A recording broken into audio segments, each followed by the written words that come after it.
En diciembre de 2003, unos soldados encontraron a un hombre escondido en un pequeño agujero bajo tierra, en una granja tranquila. Tenía barba y parecía débil. Ese hombre era Saddam Hussein, quien fue el más poderoso en Irak.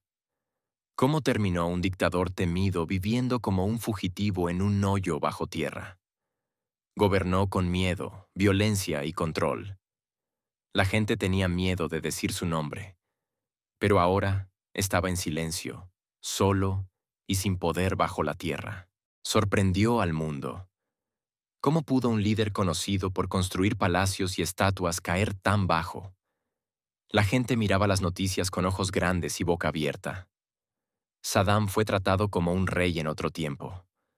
Su foto estaba por todas partes, en escuelas, calles y casas.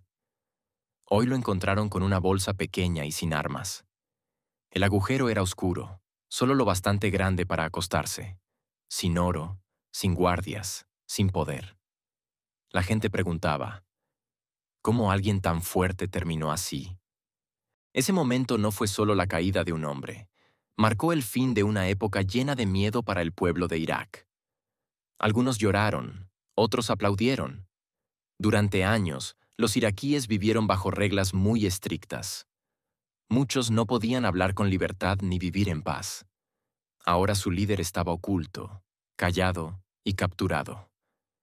Aún queda una gran pregunta. ¿Qué pasó en la vida de Saddam, desde sus primeros días hasta su último momento en ese agujero, para caer así? Saddam Hussein nació en un momento muy difícil. Poco antes de su nacimiento, en 1937, su padre y su hermano murieron de cáncer, lo que dejó a su madre muy triste.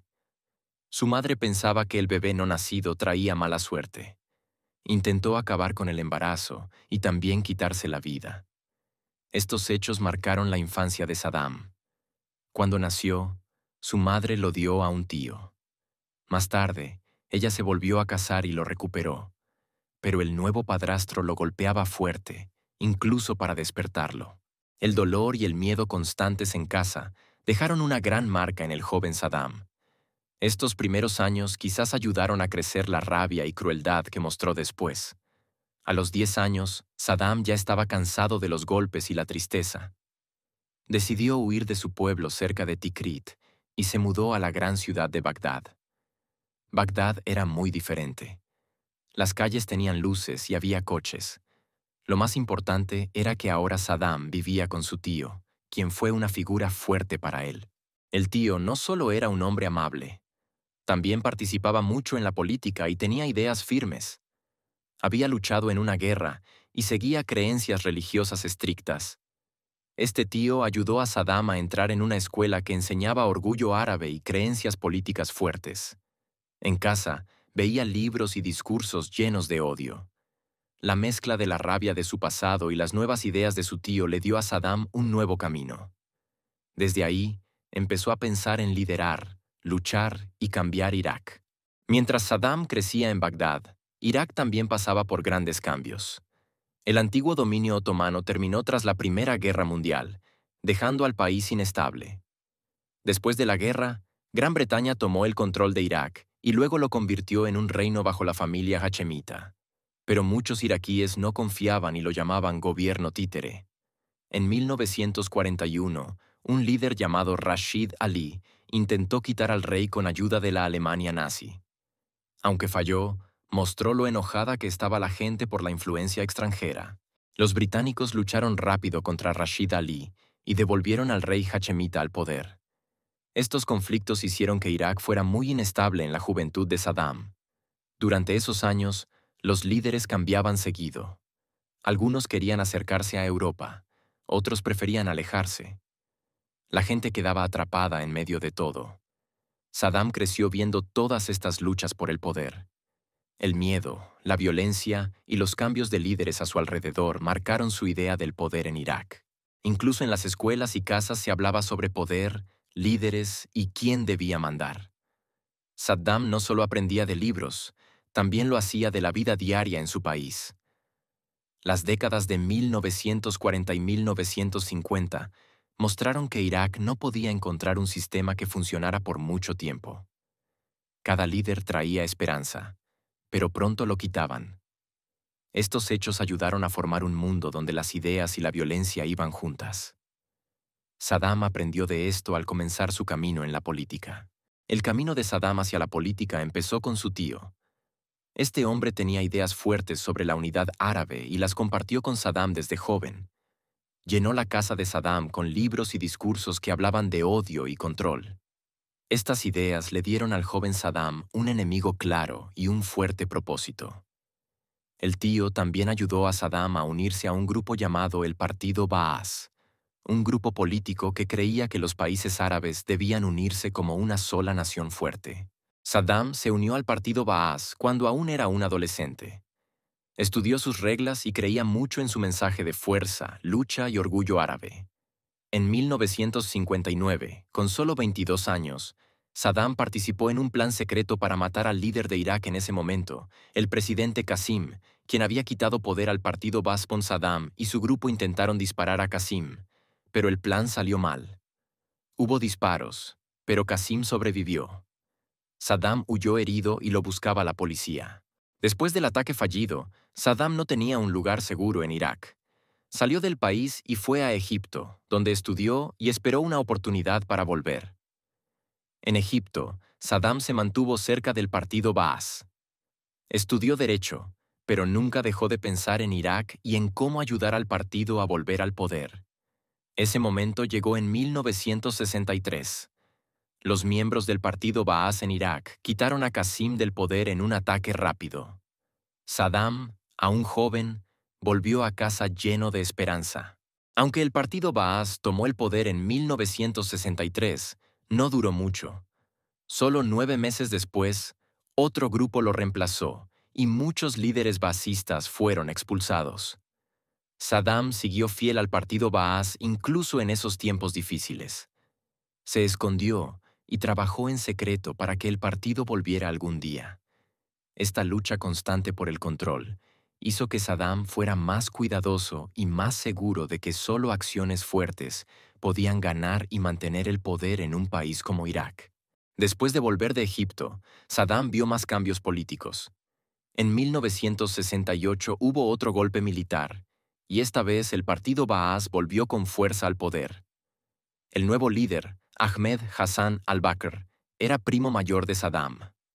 Ese lazo familiar ayudó a que Saddam subiera rápido en el gobierno y lograra puestos importantes. Gracias a sus lazos familiares y su lealtad al partido, Saddam obtuvo cargos importantes. Aunque era joven, muchos notaban su deseo de poder e influencia. Saddam no solo hablaba, también actuaba. En su pueblo, reunió a jóvenes, les dio coches, trabajos y casas para ganar su lealtad. Estos hombres ayudaron a Saddam a proteger el partido Baas y a acabar con cualquiera que se interpusiera. Eran sencillos pero muy leales y seguían todas sus órdenes. Este sistema de premios y miedo ayudó a Saddam a crear una fuerza privada. Poco a poco, formaba su propio círculo de confianza, separado del gobierno. Aunque al-Bakr seguía como líder, Saddam aprendía mucho. Trabajaba de cerca con los servicios secretos y aprendió a ver amenazas y enfrentar enemigos. Él era muy activo en el mundo de la seguridad. Ayudaba a arrestar personas, hacer preguntas y manejar prisiones especiales. Algunos dicen que también participaba. Esto le dio un entendimiento profundo del miedo y el poder. Saddam no aprendió en la escuela, sino en el trabajo, usando cualquier medio para tener control. Nadie en el grupo se movía tan rápido como Saddam. A al-Bakr le caía bien y confiaba en él para trabajos duros. Su forma de actuar en silencio le daba más poder. A mediados de los años 70, Saddam era el segundo hombre más poderoso del país. Aunque al-Bakr seguía al mando, él actuaba como si fuera el líder. Ayudó a cambiar las escuelas, los planes del ejército y el sistema petrolero. Su influencia creció en varias partes de Irak, mostrando que no solo esperaba en la sombra. Después de muchos años de ganar poder en silencio, Saddam hizo su último movimiento. En 1979, visitó a al-Bakr y le pidió que dejara el cargo por problemas de salud. Al-Bakr sabía que no tenía otra opción. Saddam tenía muchas personas leales y control total del partido.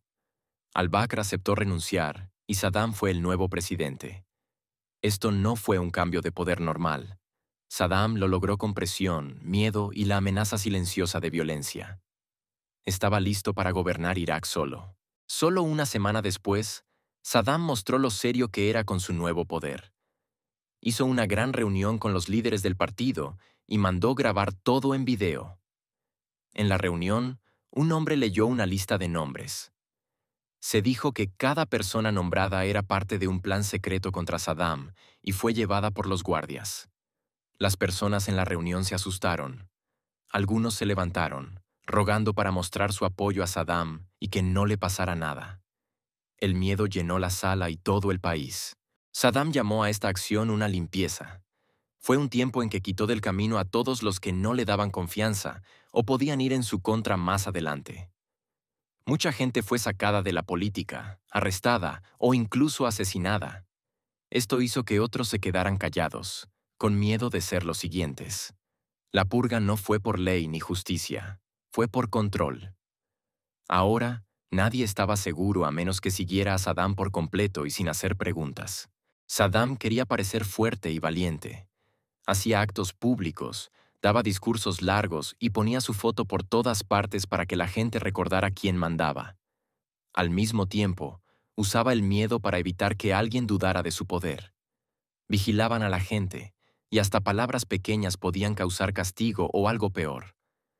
Esa mezcla de miedo y creación de imagen le dio a Saddam todo el control. Ahora no era solo el líder, sino una figura que nadie podía desafiar sin peligro. Saddam también daba premios para ganar apoyo. Las personas que lo elogiaban o eran leales recibían mejores trabajos, casas o dinero del gobierno. Creó un sistema donde el miedo y los regalos trabajaban juntos. La gente nunca sabía si recibiría ayuda o daño, así que solo obedecían. Al hacer esto, Saddam comenzó una nueva época en Irak, donde el miedo, el poder y el control estaban por encima de la verdad, la ley y la justicia. Una vez que Saddam tuvo todo el poder, se movió rápido para controlar el dinero de Irak. Nacionalizó la industria del petróleo, haciéndola propiedad del Estado. Con ese control, Saddam usó el dinero del petróleo para construir carreteras, escuelas y hospitales. Se aseguró de que la gente lo viera como quien ayudó a los pobres. Al dar a la gente casas, trabajo y agua limpia, Saddam ganó apoyo. Muchas personas que le temían también le agradecían por estos cambios importantes. Aunque ayudaba a los pobres, Saddam también gobernaba con miedo. En 1969, colgaron a 14 personas en público y lo mostraron por televisión. Fueron acusadas de ser espías de Israel. Probablemente esas personas no eran espías, pero este acto dejó un mensaje claro. Cualquiera podía ser el siguiente. La gente se sorprendió, pero tuvo miedo de preguntar. Castigos públicos como este mostraban a todos la fuerza de Saddam. Su objetivo era quitar toda duda y hacer que otros lo pensaran 2 veces antes de hablar. Saddam se aseguró de que su imagen estuviera en todas partes. Sus fotos estaban en escuelas, oficinas y calles. Era obligatorio poner su foto en lugares públicos. Construyó muchas estatuas para celebrarse a sí mismo. En cada cumpleaños, daba al país una nueva estatua para recordar su poder y gobierno. Los niños lo veían todos los días en los libros de la escuela. A los maestros se les decía que lo alabaran y cambiaban las lecciones para hacerlo parecer un héroe. En 1979, ocurrió un gran cambio en Irán. Sus líderes fueron expulsados y un grupo religioso chiita muy estricto, liderado por el ayatolá Khomeini, tomó el poder. Saddam vio esto como un peligro. Irak era en su mayoría chiita, pero Saddam, que era sunita, temía que los nuevos líderes iraníes hicieran que los chiitas se rebelaran. Comenzó a arrestar a personas que seguían muy de cerca a los líderes chiitas. Saddam no quería ideas nuevas ni movimientos que pudieran quitarle poder. Saddam también hizo que los líderes religiosos sintieran miedo. A los que tenían seguidores se les vigilaba. Algunos fueron encarcelados y otros simplemente desaparecieron. Ordenó a las mezquitas informar sobre todas sus actividades. Si un grupo se reunía mucho o hablaba de política, lo cerraban o arrestaban a su líder sin juicio. Al controlar la religión, Saddam intentaba asegurarse de que nadie pudiera obtener poder por medio de la fe. Él creía que solo el Estado debía tener poder. El mando de Saddam empezó marcado por el dolor de su infancia y terminó en silencio, escondido en un hueco. Su vida mostró cómo el poder y el dolor se cruzan. Pasó de ser un niño asustado en Tikrit a un líder temido en Irak. Pero su liderazgo no se basó en el amor, sino en el miedo, el control y el silencio. Desde el principio hasta el final, Saddam usó la ira de su pasado para guiar sus acciones. Su mandato muestra lo que pasa cuando el dolor se vuelve poder. Saddam no gobernaba solo con armas, sino también con miedo. Usó espías, prisiones y muertes secretas para mantenerse en el poder durante años. Incluso los más cercanos a él nunca estaban realmente seguros. Muchos trabajaban con él de día y desaparecían de noche. El miedo era parte de la vida diaria. Bajo su mando, el silencio era seguridad. Hablar, contar chistes o hacer preguntas sobre el gobierno podía llevar al arresto o algo peor. Saddam usaba premios, estatuas y escuelas para que la gente lo admirara, pero en el fondo, la mayoría solo fingía por miedo. En los pueblos, su cara estaba en las paredes y en el dinero. En los libros escolares, lo llamaban héroe. Pero la vida real tenía miedo silencioso y cuidado. Su imagen estaba en todas partes, pero su amabilidad, no. La gente vivía dos vidas, una para ser elogiada en público y otra con la verdad en silencio en casa. Después de su caída, Irak tuvo que empezar de nuevo. Fue difícil para personas que solo sabían seguir órdenes y ocultar lo que realmente pensaban. Muchas escuelas, jueces y líderes solo trabajaban para Saddam. Después de su caída, el país tardó años en crear nuevas formas de gobernar. Sanar toma tiempo. Irak necesitaba formar nuevos líderes, escuchar nuevas voces y recordar el pasado sin volver a caer en el miedo. El tiempo de Saddam en el poder muestra cómo el miedo y la fuerza pueden durar años, incluso sin apoyo real. Es una advertencia para el mundo. Líderes como Saddam no nacen de un día para otro. Todo empieza con cosas pequeñas. Una infancia difícil, ideas llenas de rabia y gente que calla demasiado. Su historia no es solo historia para Irak. Es una lección para todos los países sobre cómo se usa el poder y cómo se puede detener.